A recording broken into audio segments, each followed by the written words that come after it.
What's up everybody, welcome back to my video. And if you're new here, hi, my name is Shinisi and I review films. And if you're not new here, what's up, nice to see you again. Welcome to my second video and welcome to the horror edition of the month of October until Halloween comes along. Watching movies that I hate, scared of, horror films. But this horror film, at least, that we're going to be reviewing is not that scary actually. It was actually quite alright. So the movie that we're obviously talking about is going to be the movie Him that came out just a few weeks ago, about a week ago here in the UK. It came out like 2 weeks ago in the US. And the movie is actually directed by Justin Tipping and produced by Jordan Peele. There's a lot of confusion there for some reason, that people thinking that Jordan Peele is the one that directed it, even though Jordan Peele is the one that produced it, not directed. It was Justin Tipping who directed it, and Jordan Peele just kind of put the money in there. So as far as we know, that the film follows our guy called Cameron, who basically is a quarterback for a team, and everybody's kind of interested in it. They're saying that he could be possibly the next GOAT, the next big thing after Isaiah Wright, who was played by Marlon Wayans. As Cameron was practicing in his hometown, he saw the ball twisting on the ground, and somebody then came behind him and just hit him over the head. The head injury was so bad that he's supposed to not be playing football anymore. They said that he cannot play professional football anymore. But that is all what Cameron wants. He wants to be the next quarterback. And also then he gets the opportunity to work with Isaiah Wright, who's also his idol, to practice and get another chance to sign for the big team that Isaiah Wright is part of. The camp that he's going to, though, is very isolating. It's very strange. It almost feels like a cult training camp, because outside they're like the followers of Isaiah Wright, and some of them are telling Cameron that they don't even want him there. Kind of weird, kind of iffy, I guess. Obviously meets Isaiah, and Isaiah is speaking to him just about the opportunities he's going to get. He has to give up his phone, so basically no pornography, no texting, no tweeting, no nothing. None of that at all. He's just there basically just to train, to become the best version of himself. Basically preparing him to be the quarterback that he's supposed to be. Day one basically is just training, having fun. See that Cameron and Isaiah actually bonding really well, and it looks like almost like an uncle figure to him, like in that one day. Day two, this is where Isaiah kind of becomes more strange. So strange, and he injects, basically the medic then injects Cameron constantly with some kind of serum. Basically on that day then they have like a little practice where Cameron is basically has his back on his players. Turn around, he has 2 seconds to throw the ball at one of the other players. Isaiah then decides to take one of the players and puts him in front of that, I don't know where that ball, that machine that shoots balls into people's faces. Every time he doesn't play the ball and the person doesn't pass the ball in those 2 seconds, the guy who was standing in front of the machine basically gets a ball to his face. The guy actually volunteered to be the one to get shot in the face. He said that he would be honored to do it. After the practice, all you can see is the teeth, the gums, everything is just bleeding, and he is shaking Isaiah's hands and saying that, oh, he's honored, thank you so much for the opportunity. Watching it on the cinemas at that very moment, because I was like, what the fuck is actually happening? But then also what I noticed was that it's almost like a cult following, because once they have the right to be around the celebrity, so they're willing or they're allowing the celebrity to do whatever they want to them, because I want to impress them, I want to be around them, I want to be remembered by them. And I think that talks a lot about, the celebrity worship, the cult mentality that we all have. My celebrity is dead, Michael Jackson, so So they decided to go to the steam room. They're gonna have a conversation 1-to-1, and Isaiah basically tells them that don't be like me, be better than me. And he says that football is for everything, because he's gonna miss the crowd, the people. And the dream that he has, which is his nightmare, is of him sitting on the couch watching somebody else doing the job that he can do. And it's funny that he's saying that as he's looking at the person that's going to replace him. And days 4 to 5, it's called Power and Revelation. Title of the Power is basically the reference to what Isaiah tells Cameron about the Greek gods, what they used to do. According to Isaiah, what the Greek gods used to do basically is take a little blood and put it into somebody else. So that means that by infusing themselves into somebody else, they're going to live into that person, and then they're going to do to the next person, next person, and next person, and next person, which is kind of like ding ding ding. Oh, is that what he is doing? Is he trying to reincarnate himself inside of Cameron? Maybe. And then there's another scene where he goes into the media room and they're basically preparing for media, and that's where he actually reveals the reason why he's playing American football is because his father was really a big fan and really wanted him to become a footballer. When he was young, he went to his father and he told him that he actually didn't want to play anymore as a young boy. His dad got so enraged and so angry, gave out to him, was angry at him. Boo-hoo, bad boy. Urgh. Unfortunately, the father died a few days later, and Cameron felt guilty for doing that, so he said that to keep his father's memory alive, he decided to keep playing football, be the best footballer in the world, basically, become the GOAT, become what his dad wanted him to become. And there was a cool imagery of the Last Supper kind of scene where he's sitting on a table and there's like managers or whoever the fuck, I don't even know who these people are, they're sitting on this table, sitting all around him, and he's basically Jesus Christ, and these are all of his disciples. Indicates again on this whole religious theme of him being like the savior for the company. But then, so basically then the next scene is then just decided to go to a signing party. Shop that I go to actually is called Recreation, which is very on the nose. And inside then there was everybody. His manager was in there, his agent was in there, and the owners of the club, the Savers Club. And they're all like basically prepared to give him a contract. And he's drinking blood. Because they're not even drinking out of a glass, it's like a cauldron or something like that. It gets him drunk like almost immediately, and he's partying, he's celebrating, he's happy that he's actually signed. But before that, his medic actually told him to run. My guy is drunk. He goes into another room and he sees like an ox head, and he lifts the head and he sees that it's the medic's head inside of it, passes out, and that brings us to the next scene. Now we're in day number 6, and that's basically the last day. The day is called Sacrifice, and it's basically the climax of the whole film. Cameron wakes up on like an ice thing. He is being just like injected with Isaiah's blood. Finally pulls it out, gets off the bed, ice bed, I don't even know if I can call it the bed. Sees like a syringe that says running it from the medic before, and injects himself, which then heals his body quickly and basically gives him like an adrenaline pump or something. So now Cameron has the blood of Isaiah inside of him, and he feels like very powerful. Goes then to Isaiah's room. He looks up and sees projection or like a screen that looks like an iris, and around the iris then where the color is supposed to be, it's just red, and it's just the crowd, which indicates obviously that Isaiah, the only thing that he sees and the only thing that he desires more is the crowd, the fans. That's for him everything, the cheering, the applause, the successes, the on all that stuff. And now it's the moment where it's just gonna be mentor versus student, Isaiah versus Cameron. Isaiah explains to him basically that the blood that has been taken is basically the blood of many different coaches that of him before. So there's like 6 or 7 different coaches before him who will basically use that blood to basically give to the next student and the next student and the next student and the next student and the next student to be the GOAT of that generation. Within that blood, to make them a little bit powerful, give them a little bit better performances, make them run better, make them, not injury proof, but basically less prone to injuries, basically be the GOAT. Somebody before that did some deal with the devil or some kind of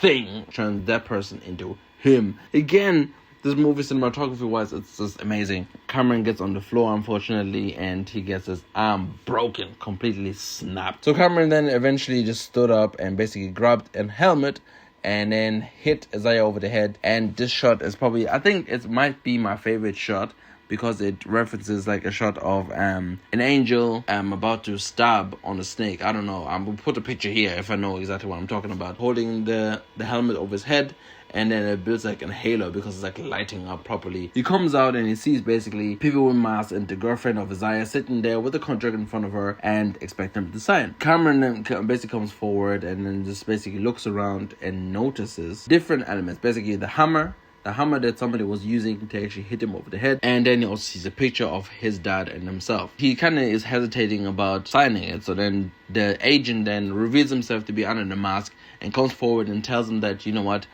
we have been grooming you since you were a child to get to this point. And as he's talking, Cameron looks into the picture and realizes that the head man of the club is shaking hands with his father. So now we don't know whether it's an indication that the dad actually sold his son to the Saviors, and the Saviors basically promised him he will be his next quarterback stars. They killed him to make sure that Cameron stays on track and actually does whatever he needs to do. Cameron then decides to laugh. It just becomes a a different movie. It just becomes like a slasher. He picks up his sword and then just decides, using the powers that he has now, is basically super strong, and decides to cut everybody down.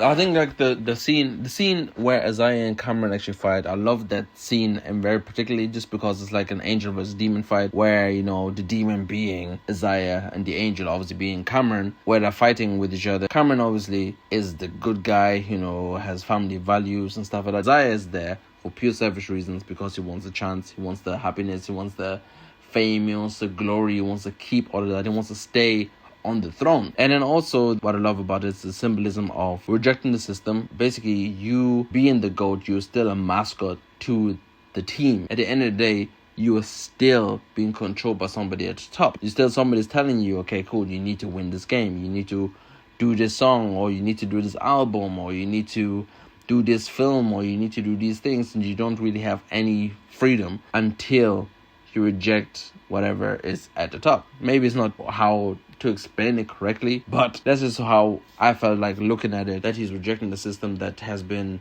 put in place beforehand. They had their own ways of doing things, and yeah, it worked for them, but for the new generation, for us new people, it's like, you know, Gen Z and boomers saying, oh, this is the way, this is how it's always been, don't change it. And then it's us, the new kids, basically coming through and saying that, no, you know what, the way you're doing is kind of fucked up, and I don't want to do it anymore. And we just wreaking havoc on all the old systems that oppress and are not really there to care for you, honestly. And then the other great thing that I loved is like the breaking of the cycle. And like Isaiah said to him, you know, don't be like me, be better. Breaking the cycle of, you know, the mistreatments, the sacrifices, the killing, all the stuff, it stops with him. Some of the themes and imagery that I really liked was the whole gladiator and sacrifice thing, the physical cost of greatness. That's like one of the things that I really liked seeing, because like everybody knows that American football, not everybody knows, but like most people know that American football is very much like a gladiator fight. You have the helmets, you have the protective gear, and they all come out all screaming, shouting, and it's like a coliseum basically. And the amount of things that people have to go through in order to be in there, because like imagine, like it's not like that it's like football that somebody tackles you and, you know, maybe you get a broken leg or something like that, but like in that stuff, like literally you can get a concussion, you can become immobile, you can die, you can do all these things in that game. So like I love the little comparison, but the mirroring of the gladiator and sports. And then obviously then the images of religion, obviously like I've talked about it before, faith twisted into fandom, where everybody basically treats the celebrity like a god. Like you're a fan of somebody, you basically idolize them. You know, like there's a lot of crazy fans out there. There is literally a cult of Beyonce, a religion called Beyonce, or cult of Beyonce, something like that, where they sing Beyonce songs in a church.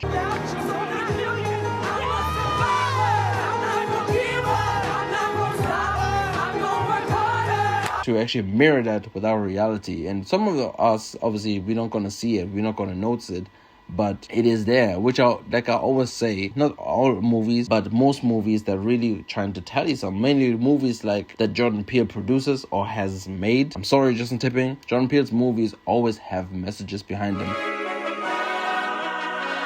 Basically, my review of the film, all in all, I really enjoyed the film. It was really enjoyable to watch. I don't understand why people didn't like it that much. Currently editing my video. I just wanted to put this in here real quick. I do understand why people are actually not happy with the film, because even myself, I kind of expected the movie to be a little bit more about toxic masculinity, or just masculinity in general, because obviously, as we know that in sports, there's a lot of times where in sports and stuff, there's a lot of toxic masculinity. And I really thought that in the beginning of the film it was going to go in that kind of direction, but unfortunately it didn't. It went from such a potentially great movie to like an 8 out of 10, 7 out of 10. It's not bad. I really enjoyed it myself, but it's just the disappointment for me anyways that it didn't deliver what I thought it would deliver. Maybe it's just my fault for expecting more. But I think that they were going through the direction, but then suddenly just decided to change directions and make it more about, you know, spirituality and stuff like that, which it could work as well, I guess, you know, that but yeah, well, this is my thought. Like, I do understand why people are angry, but this is me, why I find it annoying. I've seen a bunch of other articles, reasons why they didn't like it. I don't think it's as bad as they make it sound like. It was very enjoyable. It was a fun movie, I think, anyways, and visually stunning. But yeah, just wanted to add that. For me, anyways, the reason why I really enjoyed it was because I was playing football and I always have the dream, I still have the dream of, you know, the crowd chanting, you know, not only in football, but now because I'm going into film, I love the idea of going to movies and having a bunch of people watch my movies and me going to red carpets and taking my partner with me and changing my life and stuff like that. So I dream of the golden road, you know what I mean? I've seen a lot of people also doing a comparison to Whiplash or Black Swan, which I'm just like, is that a problem? I don't understand why people do this comparison of like, oh yeah, well, compared, it's a movie that is Black Swan and Whiplash, basically, just in football form. And I'm like, so? Did you like it? Yes or no? Like, if you're comparing it to other movies, that's so... I think it's its own art form. I treat each movie like an art piece, so comparison just ruins everything. Don't compare films, you know. What was really strong was the performance, the metaphors, and the originality of the film. Marlon Wayans, we always know him as a comedian, and now we see him as like more of a serious acting and serious role, which was great. The only thing is that I think was weak was the ending with the last 15, not the fight scene and the pace, like the very end. But I thought like it was kind of just, you know, over the top, and they didn't exactly know how to close it off. You know, it was alright. Yeah, but it's basically like football with a spiritual exorcism, but you wearing sports clothes. Basically, that's what the film is about. That's what I think anyways. Thank you so much for watching this video. If you got this far, make sure that you do like and subscribe down below and comment down below exactly what did you like about the movie. Are you giving it a 10 out of 10? Are you giving it a 5 out of 10? Or what would you rate it? And yeah, I hope that I'm going to see you guys in my next film, which is coming out next week sometime. I hope. Bye.